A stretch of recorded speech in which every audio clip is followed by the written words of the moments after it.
हनुमान जी की कृपा हुई, दिल्ली वाले पागलों का प्यार, बालाजी की कृपा।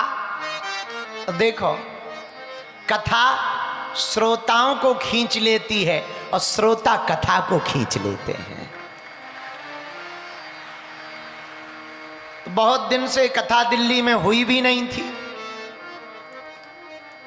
तो इस पश्चिमी बिहार के पावन प्रांगण में इस कथा के मुख्य यजमान के रूप में श्री राम गोपाल गोयल जी, रवि गुप्ता जी, वीरेंद्र गोयल जी, देवेंद्र सिंह जी और सुंदर गर्ग जी, आप लोगों ने मिलकर विशालतम आयोजन का दिव्य संकल्प लिया।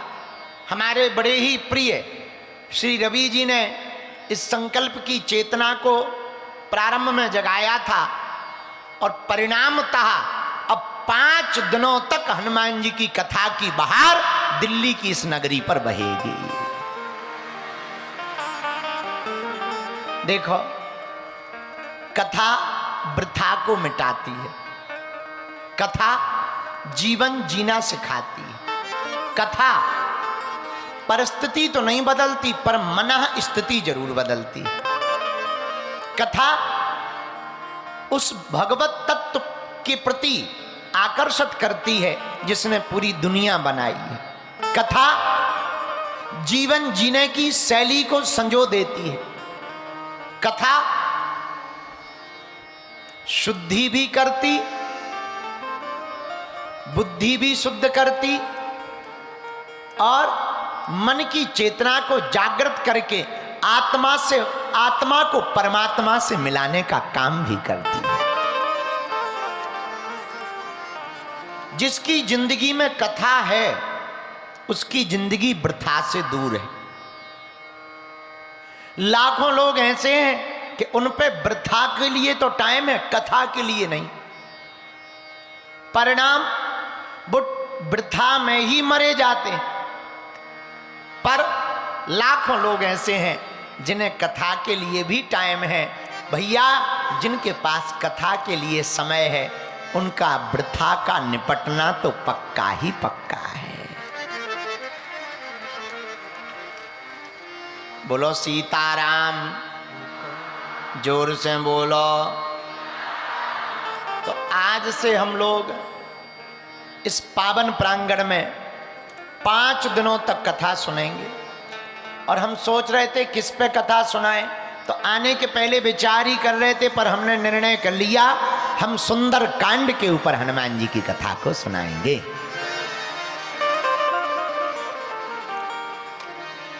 चूंकि पूर्व में 2 दिन पहले जो घटना हुई, उस घटना के बाद ये पहली कथा है, तो हम चाहेंगे कि कथा शुरू करने के पहले हम लोग पहलगांव की उस घटना के लिए 2 मिनट, 1 क्षण भी सही मौन धारण कर लेते हैं और भगवान से उस दिवंगत आत्माओं के लिए प्रार्थना करते हैं।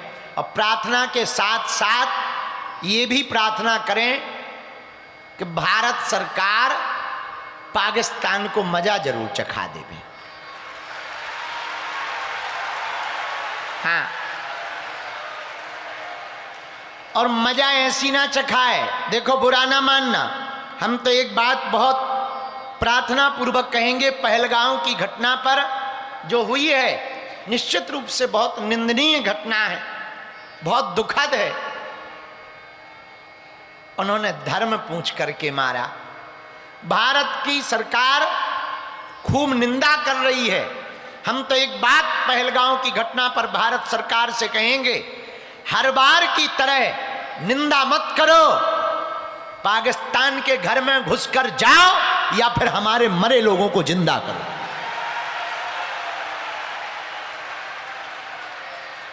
हम लोग निंदा करते रहते हैं, अब वो हर बार आकर के मार जाते हैं। इसलिए अब निंदा की जरूरत नहीं है, अब तो घर में घुसकर ईंट का जवाब पत्थर से देने की जरूरत है। अच्छा, अब 20 साल पुराना भारत थोड़ी है। अब तो वर्तमान का सर्वशक्ति संपन्न भारत है। ये मिसाइलें गोले किस लिए रख रखे, कब काम आएंगे? अभी एक सज्जन बता रहे थे, बोले परीक्षण चल रहा है। हमका परीक्षण करना ही है तो पाकिस्तान पे कर लो, यहां काहे को परीक्षण कर रहे बेफिजूली में? यही परीक्षण वहां कर लो, झंझट खत्म, उन्हें पता भी लग जाएगा कि जिसका परीक्षण इतना खतरनाक होगा, जिसका टेलर इतना खतरनाक होगा, उसकी पिक्चर कितनी खतरनाक नहीं होगी।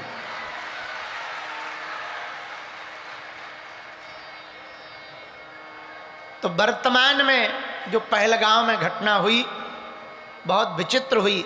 हम लोग कथा प्रारंभ करने के पहले सब लोग दोनों हाथ जोड़ लो, अच्छे से बैठ जाओ और कुछ क्षण मौन धारण करके उन आत्माओं के लिए कि उन्हें भगवान अपने चरणों में स्थान देवे। और देखो कितने दुर्भाग्य की बात है, हिंदुस्तान में 80% हिंदू हैं। कितने हिंदू हैं बोलो, बताओ। हिंदुस्तान में जहां 80% हिंदू हैं वहां ही हिंदू होना घातक हो गए। ये दुर्भाग्य है। जिन्होंने शरीर छोड़ा उनके परिवार को हनुमान जी बल देवे। दोनों हाथ जोड़कर सब लोग, हम लोग कथा प्रारंभ करने के पहले बागेश्वर धाम की इस व्यासपीठ से हनुमान जी से प्रार्थना करते हैं। ओ शांति शांति शांति।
शांति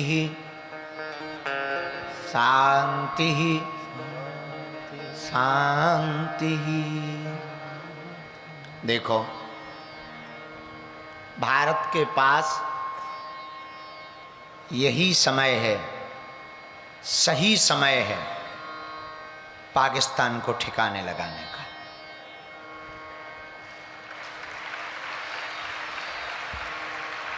और अगर अभी नहीं लगा पाएंगे तो आए दिन हमारे भारत के वीर सैनिकों पर ये गोलीबारी करेंगे, आए दिन कश्मीर की शांति को भंग करेंगे। हम तो ये कहेंगे मौका इससे बेहतर दोबारा भारत को मिलना नहीं है। तत्क्षण तैयारी करें और पीओके को भी भारत में लाने की बात रखें।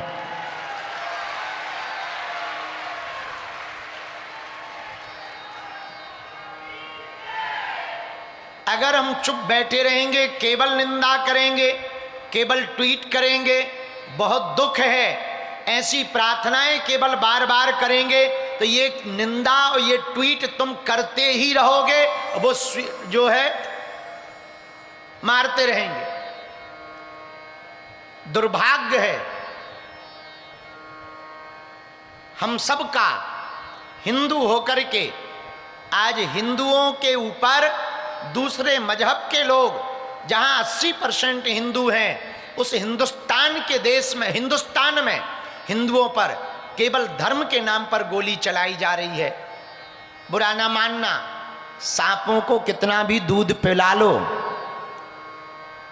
ये जब भी फन उठाएंगे काट के ही मानेंगे।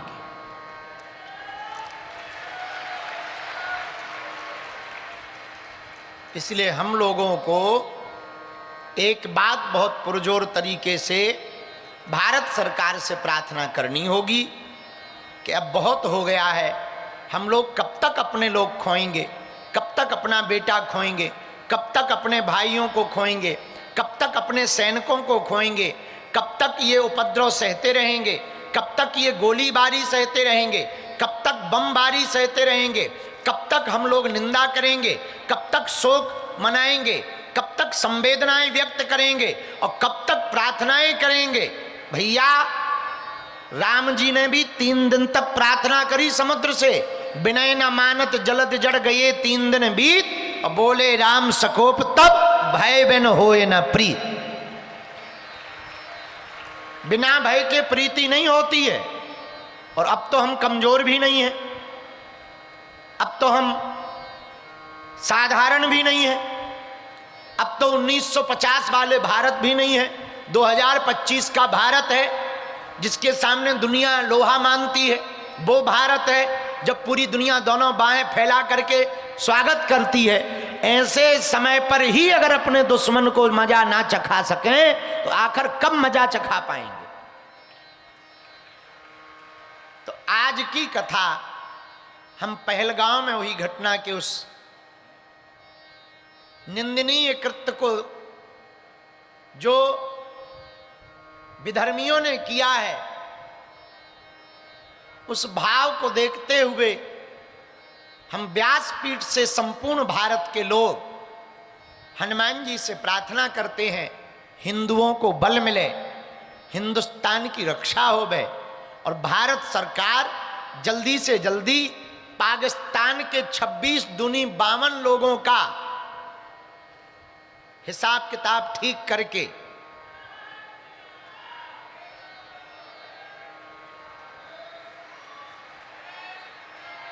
हमने कुछ बोला नहीं है, आपने गलत समझा होगा। हमने ये कहा हिसाब किताब कर दे में, चुकती कर दे में। हम कहते किसी को मारना नहीं है, लेकिन जिन आतंकियों ने हमारे हिंदुओं के परिवारों को उजाड़ा है उन्हें छोड़ना भी नहीं है।